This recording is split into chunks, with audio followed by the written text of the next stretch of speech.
Capitol Hill was rocked yesterday by the arrest of a former House Speaker and his former Chief of Staff on federal corruption charges. The question is, how strong is the case against Glenn Casada and Casada and Cothren? News Channel 5 Chief Investigative Reporter Phil Williams knows the players better than anyone else in town. And Phil, you've been taking a close look at the physical evidence. I have, and I've also been talking to a veteran attorney who knows a lot about these kinds of corruption cases.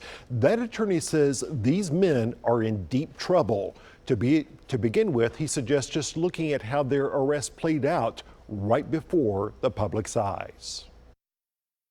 You owe Tennesseans an apology.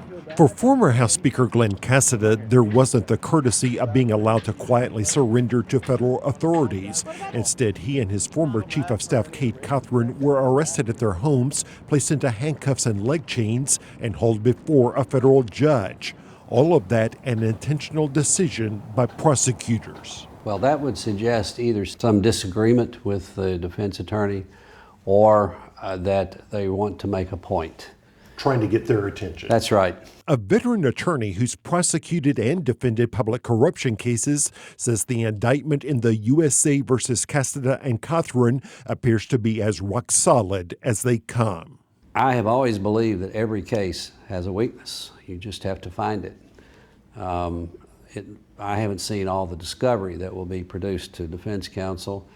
From a legal standpoint, there are few weaknesses in this case. Gary Blackburn says much of the case appears to be built upon evidence recovered during raids of legislative offices, along with raids of the defendants' homes, including messages recovered from their iPhones. The strength of this case is that it's all on paper.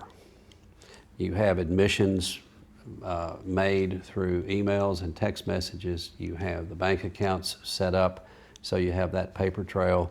The indictment alleges that after Casada's downfall as House Speaker in 2019, Cothren set up a company called Phoenix Solutions to do political mailings. It was incorporated in New Mexico under the fictitious name of a Matthew Phoenix.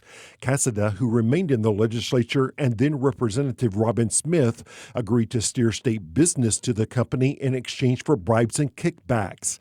As we previously revealed, they then supplied the state with this tax form allegedly signed by Matthew Phoenix.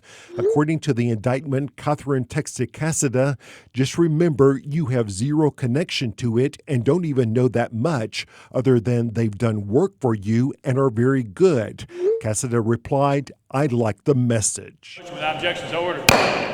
The group also wanted to get the mailing business of the House Republican caucus, but the caucus had a rule against paying its own people. Casada, since the caucus won't spend money on members' companies and we want no one knowing you're Phoenix, how do we get around that to doing caucus mail? Cothren, no one needs to know whose company it is. Casada, I just hope they don't ask the representatives from Phoenix to come and make his case to do caucus mail. Cothren, they live in New Mexico. We'll have to get on the phone for it, and I could disguise my voice if I have to. The phrase scheme or artifice to defraud springs into life when you read those words. It's pretty clear. It's pretty clear, yes. Ms. Smith, any comment at all? On top of that, Smith has already pleaded guilty and would be expected to testify against her former colleagues. I would put it this way. A conviction rate is in the high 90s. This one is in the highest category of conviction rates.